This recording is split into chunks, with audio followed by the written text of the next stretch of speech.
आयुष के पापा के लिए लाई थी ये, सिकुड़कर आयुष के नाक का हो गया है। हमारी खूबसूरत साड़ी का तो रंग ही उड़ा दिया। इसीलिए अपनाए सही डिटर्जेंट, 2 डाला का एडवांस फॉर्मूला जो दे कपड़ों को नई चमक और साथ ही सिकुड़ने से बचाए, चले ज्यादा और पैसे बचाए। इसीलिए अब से जो धोए तो बड़ा भीषण होगा और अब तो आखिरी सांस तक हम लड़ेंगे, सड़कों पे उतरेंगे, क्योंकि आपने तो इस मुल्क को खत्म कर दिया, प्रजातंत्र को समाप्त कर दिया। चाहे इलेक्शन कमीशन हो, ईडी हो, सीबीआई हो, पुलिस का दुरुपयोग जामिया के बच्चों के साथ, जेएनयू में हमने देखा जिस तरीके से दिल्ली रॉयट्स में अरेस्ट हुए और बाद में बहुत से लोग छूटे।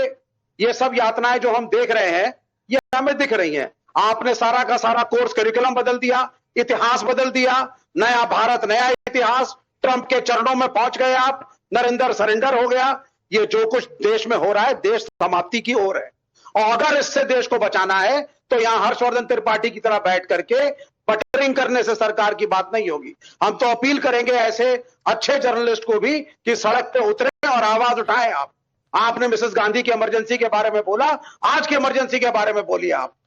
विवेकहीन, ज्ञानहीन, ये शब्दों का प्रयोग उचित है अनुचित है मैं नहीं जानता। सीसीटीवी कवरेज नहीं देंगे साहब, नहीं देना चाहते हैं सीसीटीवी कवरेज। आपने अनुराग ठाकुर के सामने तो नहीं कहा हलफनामा दो, एफिडेविट दो, तब हम डिसाइड करेंगे। आपने नहीं कहा। राहुल गांधी में आपको बुखार आ गया, आपकी प्रेस कॉन्फ्रेंस में आपकी तू हो रही है पूरे देश के अंदर। आप सौरभ शुक्ला का एग्जाम्पल ला रहे हैं, जिन विषयों पर हम डिस्कशन चाहते थे आप नहीं कर रहे हैं। आप जबरदस्ती में एक देशभक्ति का एलिमेंट ला करके डाइवर्ट करना चाहते हैं। तो ये समझ लीजिए, तो यानी कि आपको देशभक्ति से एलर्जी है, आपको देशभक्ति से एलर्जी है। आपको लगता है कि भारत को आगे नहीं बढ़ना चाहिए। अगर आपकी यही मंशा है तो आगे से ये मुद्दे नहीं उठाया करेंगे। काश मेरे प्राइम मिनिस्टर देशभक्त होते, काश मेरे होम मिनिस्टर देशभक्त होते, काश इलेक्शन कमीशन देशभक्त होता और न्यूट्रल होता। हार की हार जीत की जीत। शिवम कांग्रेस के विपक्षी हैं, हम कांग्रेस के विपक्षी हैं। मैं बोलूं विवेक जी, कांग्रेस को ग्रेसफुली हारना भी आता था। विवेक जी थैंक यू। सबसे पहले तो ये ग्रेसफुल हार है। बॉम्बे हाई कोर्ट से आपकी याचिका चली गई, सुप्रीम कोर्ट से याचिका चली गई, आपने कहीं रिकाउंटिंग के लिए डाला नहीं। रोज कहते हैं कि महाराष्ट्र में धांधली हुई। मैं पूछना चाहती हूं, इसको आप ग्रेसफुल कहते हैं हार? नविका जी एक लाइन। मुझसे हारी, वापस सत्ता में आई, तीसरे मोर्चे की सरकारें आई, अटल बिहारी वाजपेयी की सरकार रही, वापस मनमोहन सिंह फिर आए, लेकिन प्रजातंत्र कायम रहा। ये पहला प्रधानमंत्री है जो अपनी कुर्सी को ना छोड़ने के माफ कीजिएगा, इलेक्शन कमीशन एक संवैधानिक बॉडी है। ये इनको कब याद आया, पहले तो ये बता दीजिए शिवम त्यागी। टीएन सेशन से पहले तो जानते ही नहीं थे देश में, इनको पता ही नहीं है। मुझसे तो ज्यादा उम्र लगती है अविवेक जी की। विवेक कितना है मुझे नहीं पता। टीएन सेशन से पहले इस देश में कैसे चुनाव होता था इलेक्शन कमिश्नर का, कौन नहीं जानता? उनके लिए क्या क्या प्रॉफिट्स दिए, उनको क्या क्या उनका जो पोस्ट रिटायरमेंट उनको जगह मिली वो पता ही नहीं आपको। और एक और चीज कहना चाहता हूं, रुकिए जरा प्लीज। सबसे पहले तो ये जो आप ये रिपीट मोड पर, आपकी जगह कोई टेप रिकॉर्डर आकर रख दे तो वही बोलेगा बिल्कुल, क्योंकि कुछ नया नहीं है। जेएनयू से लेकर जामिया से लेकर सब कुछ उसमें बता दिया। और अब एक और चीज, इन्होंने कहा वीडियो रिकॉर्डिंग, किसने कहा नहीं देता? आप पढ़ते पढ़ाते तो है नहीं, ज्ञानेश जी को सुन लेते तो थोड़ा ज्ञान भी आ जाता। सुनिए प्लीज जरा। अगर 45 दिन के अंदर कोई भी 45 दिन के अंदर किसी भी चुनाव में आपको रिगिंग लगती है, परेशानी लगती है, आप एप्लीकेशन फाइल कर दीजिए, वो वीडियो रिकॉर्डिंग हमेशा वहां पर रहेगा प्रोवाइडेड। 45 दिन तक अगर आप कंप्लेन नहीं करते हैं तो परेशानी है। एक और चीज कही गई, एक और चीज कही गई, कांग्रेस वाले कहते वो गांधी खानदान ने जान दी है। इस देश ने क्या दिया गांधी खानदान को? इस देश ने उनको 60 सालों तक सत्ता दी, एक ही खानदान ने। जान तो भगत सिंह जी ने भी दी, राजगुरु जी ने भी दी, सुखदेव जी ने भी दी। वो तो नहीं कहते हमने भी जान दिया कर इस देश के लिए।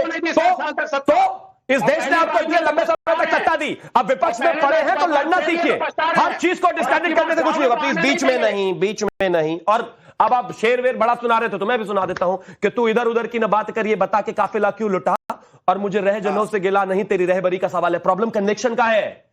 राहुल गांधी इस देश के एक सीरियल ऑफेंडर नेता है, जिनका काम है झूठ बोलना, जिनका काम है माफी मांगना, जिनका काम है हर जगह कुछ भी शूट डिस्कूट करना, चाहे वो मोदी के नाम को लेकर हो, चाहे वो इसके अलावा चौकीदार चोर हो, चाहे कोई भी हो। प्लीज, वो हर जगह झूठी तो बोलते हैं। और एक चीज, अंडरटेकिंग में परेशानी क्या है भाई? इतनी दिक्कत है, लिख कर दे दीजिए। मैं अभी कहने लग जाऊं कि मुझे नविका जी ने अभी, क्योंकि पास में वही है तो इसलिए उनका नाम बोल रहा हूं कि उन्होंने मुझे गाली दी। मैं अगर पुलिस के पास जाऊंगा तो वो कहेंगे ठीक है भाई, कोई वीडियो रिकॉर्डिंग है क्या? मैं कहूंगा नहीं है, तो कहेंगे तो लिख कर तो दे दो, मुझे तो लिख कर दो। गजब बात हो गई भाई। संवैधानिक संस्थाओं को नहीं छोड़ते, मुझे तो छोड़ दीजिए। अरे भाई, अरे नाविका जी, अरे भाई, अब आगे आना चाहता हूं, कुछ चीजें और कही गई, बहुत साफ है, बहुत साफ है। इस देश में सबसे पहले उन्होंने, प्लीज बीच में नहीं बोलते ना, ज्ञानेश कुमार जी ने 2 एपिक नंबर के वोटर्स पर भी बोला, 1 एपिक नंबर से मल्टीपल वोटर्स पर भी बोला, वोट कैंसिलेशन पर भी बोला, हर एक चीज का एजेंडा क्लियर कट जवाब दिया है। लेकिन अरे सुनी नहीं आपने प्रेस कॉन्फ्रेंस? भाई सुन लेते तो बता देते। 2 एपिक नंबर, शिवम त्यागी अपने गांव में वोट करता था, उसके बाद मेरठ आया, वहां उसने वोट की, उसके बाद दिल्ली आया, वहां उसने वोट करी। 3 अलग अलग जगहों पर वोटर आईडी अगर कैंसिलेशन नहीं हुई तो सेम एपिक पे 3 वोटर आईडी चल रही है। और उन्होंने कहा था कि न्यूमरेशन फॉर्म भर दो, इसीलिए तो हम एसआईआर कर रहे हैं। आप न्यूमरेशन फॉर्म भर दोगे, उसके बाद तो अपने आप कैंसिल हो जाएगी। प्लीज नहीं मानते हैं। लेकिन मत मानिए, आप तो कुछ मानते ही नहीं। आप लोकतंत्र को नहीं मानते, संविधान को नहीं मानते, इलेक्शन कमीशन को नहीं मानते, सुप्रीम कोर्ट को नहीं मानते, फौज को नहीं मानते, मानते किसको? पूर्व जॉइंट डायरेक्टर इलेक्शन कमीशन के हमारे साथ हैं। मैं आपसे सवाल पूछना चाहती हूं जिस तरह जनता पूछ रही है। शांतिलाल नौलखा मैसूर से सवाल पूछ रहे हैं, ईवीएम का मुद्दा खत्म हो गया तो विपक्ष वालों ने अब मुख्य चुनाव आयुक्त पर ही सवाल उठा दिया। कान्हा शर्मा मथुरा यूपी से पूछ रहे हैं, लगता है अब वो दिन दूर नहीं जब विपक्ष के नेता जनता के खिलाफ भी कोई आंदोलन करने लगे, क्योंकि अब जनता ही है जो विपक्ष को वोट नहीं दे रही। उपमा श्रीवास्तव लंदन से सवाल पूछ रही है। देखिए, हमारा शो लंदन में भी देखा जा रहा है। कह रही है वोटर वेरिफिकेशन के समर्थन में बिहार के 7 करोड़ से ज्यादा मतदाता खड़े हैं, क्या उसका विरोध एक सोची समझी साजिश है? मोहम्मद अमीन साहब, ये तमाम सवाल जो उठाए जा रहे हैं, आपको लगता है ये साजिश के तहत है या कुछ सवाल ऐसे हैं जब डुप्लीकेट वोटर्स का सामान आता है, जब फेक एड्रेसेस की बात आती है, तो कहीं ना कहीं कुछ ना कुछ तो गड़बड़ है, तो क्या जवाब नहीं आना चाहिए?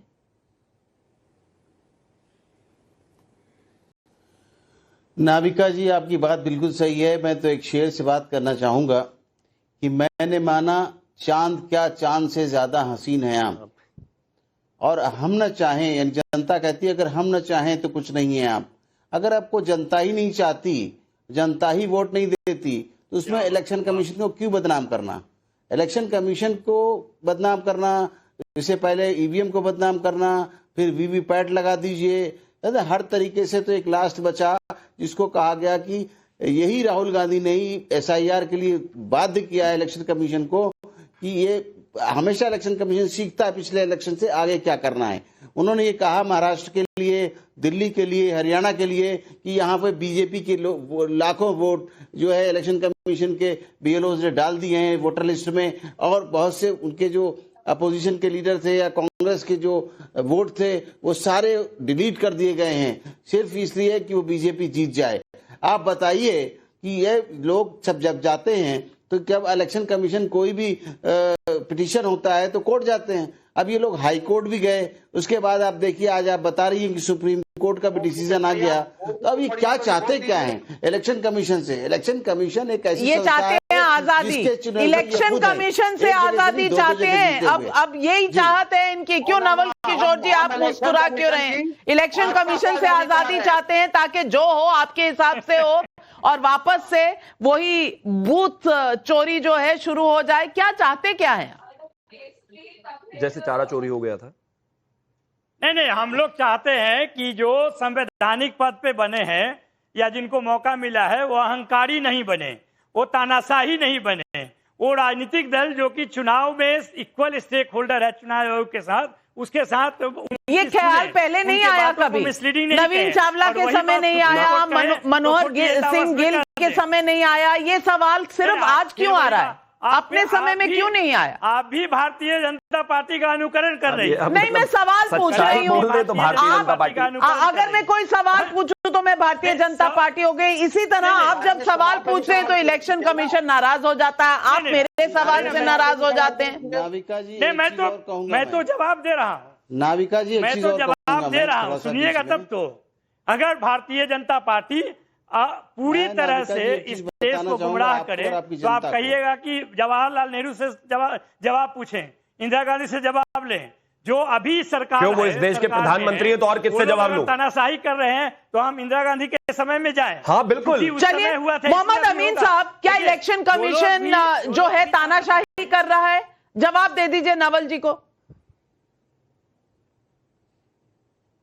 बिल्कुल कर इनको रहा है। तानाशाही नहीं कर रहा है इलेक्शन कमीशन जनता के साथ है